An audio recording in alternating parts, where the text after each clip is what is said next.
I said, do you know how many clients you'd have to get to make $1 million? He was like, absolutely. I was like, man, we getting somewhere now. But as Stephen Hawking said, when you complain, nobody wants to help you. So what are you made of? What are you prepared to do? Are you holding on to something that won't help you to push the extra mile? That won't help you to push that extra rep that you need? Will you finish what you start? Or will you make excuses? See, when you go to a job and you already know how far you can go, you can already see that proverbial glass ceiling. Look, I want you to look at your goals. I want you to ask yourself this question. Do you know what it takes to make that happen? Like, do you, like literally, like, cause this is all it's gonna take. 3 things, it's all it's gonna take. Do you know what it takes? And you guys have an advantage because you've been at this conference, I think, 3 days, you got a whole bunch of information. Look, the only thing it takes to go from where I went to, a homeless, high school dropout, sleeping in abandoned buildings, eating out of trash cans, I went from being a high school dropout, getting a GED to having a PhD. Listen to me, the only thing it takes is knowing what it takes.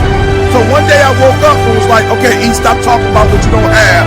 You need to know what you don't know so you can get to where you're trying to get to. Listen to me, guys, I'm real simple. The first thing I'm gonna ask you, do you know what it takes? That's it. There are many things in your life you have every reason to complain about. You have every reason to be upset by the things that have happened to you. The most sinister thing about excuses is they're valid. There's a million reasons why you should be able to give up. There's a million reasons why you shouldn't need to try. That thing that broke you, you should be allowed to just sit on the ground. And here's the thing, that's your right. You have every reason to do it. And maybe people won't even think less of you. But here's the truth. You either become weaker or stronger in the places that broke. And that's a choice of how you react moving forward.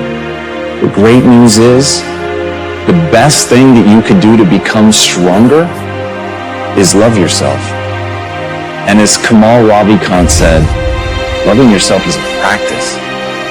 People think that it's something that's going to feel right, that it's going to feel natural, that you're just going to turn inward and there it is, this spark of love and joy for yourself, inside yourself. But the truth is that's just not the human experience. That's not the way that it works. There's going to be a voice inside your head that's going to blame you. Now, if you know what it takes, that's great. You mark it off. So now, you know, we're doing real estate. I'm doing solar. Like, I got a lot of stuff going on. And I remember before being in that room with Warren Buffett, I never even thought about making that kind of money. I never thought about making money. But I was sitting in the room with Warren Buffett. A friend of mine, Dan Gilbert, he invited me to the meeting. I'll never forget. He called me like, it was during December, like Christmas, this before Christmas. He called me, he's like, hey, what you doing tomorrow? I'm like, oh, what's going on? He's like, I've got Warren Buffett here and probably about 30 other guys. I'm like, what do you mean what's going on? You bringing Warren Buffett, nothing going on. Like, what was I doing? You know what I'm saying? Like, what was I doing that was that important that I'm not going to be in the room with Warren Buffett? So I get in the room with Warren Buffett, and what blows my mind is that he's I just unleashed all your dreams and goals. All your dreams and goals. Look, there are those of you who watch people on TV and you go, oh, and you admire them and you love them. And some of you watch so much TV because you really want to live your dreams through somebody else. You're not ready to do it. It's going to say that it's your fault. And no matter how many times people on the outside tell you that that is not true, that this thing happened to you, that it isn't you, it doesn't define you, there will be a voice that's going to tell you that it does. And that's where you have to fall back on process. That's where you have to realize that you literally have to practice loving yourself and that it's okay. That no matter what happened, there is absolutely nothing that invalidates that you're worthy of your own love. But you've got to practice it. You've got to be willing to do it. You've got to be willing to put in the reps. You've got to know that it's not going to feel right, but you've got to know on the other side of that is a vision of your life where you actually do love yourself. Because you took the time to say it. You took the time to practice it. You took the time to sit there and feel stupid and say that you love yourself. And sometimes just putting in the work is what you need to do to get strong. So put in the work. What is it going to take for you to wake up and realize that in this place there is no easy? Easy is not the way to go.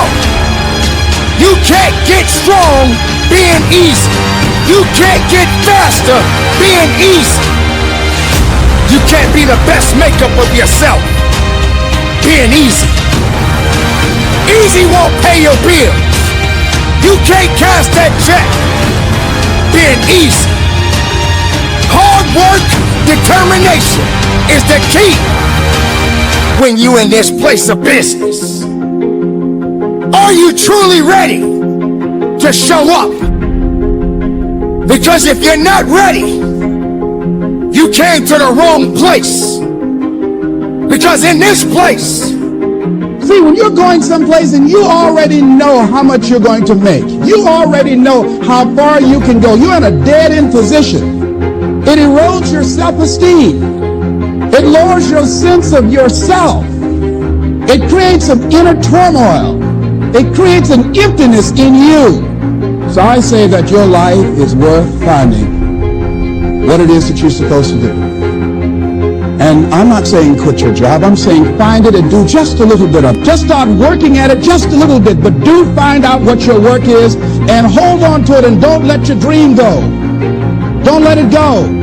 See, and here's something else I want you to begin to look at. Why is it that most people don't pursue their dreams or don't do better than what they're doing if they're capable of doing it? I think that many of us don't go the next step because we don't know what to do yet. And I say that the reason that we don't even explore the possibility of what to do is because subconsciously we don't believe that it can happen for us and we don't believe that we deserve it. Every individual has to get that blood pumping. Every individual has to go further than they've ever gone in their life. Because accountability must be attached to your purpose of why you showed up here. Ladies and gentlemen, this journey, this opportunity, the abilities that you possess, you got to wake them up again. The moment has come. It is time for you to show up. It is time for you to show out. And there will be obstacles that you must face. And for each obstacle, it will represent something about you. So here's what I'm suggesting. How much time do you spend working on you? How much time do you spend every day working on your dream? In the last 90 days, how many books have you read? In the last year, what new skill or knowledge have you acquired? What kind of investment have you made in you? So I'm saying that as you begin to look at where you want to go, if you want to make it today, and things are changing so fast, you have to literally run to stand still. I'm saying that you've got to make some conscious effort to begin to work to develop you. Here's something else. Most people are not living their dreams because of fear, ladies and gentlemen. Fear, limited vision, and lack of self-esteem is what keep most people doing things they don't want to do.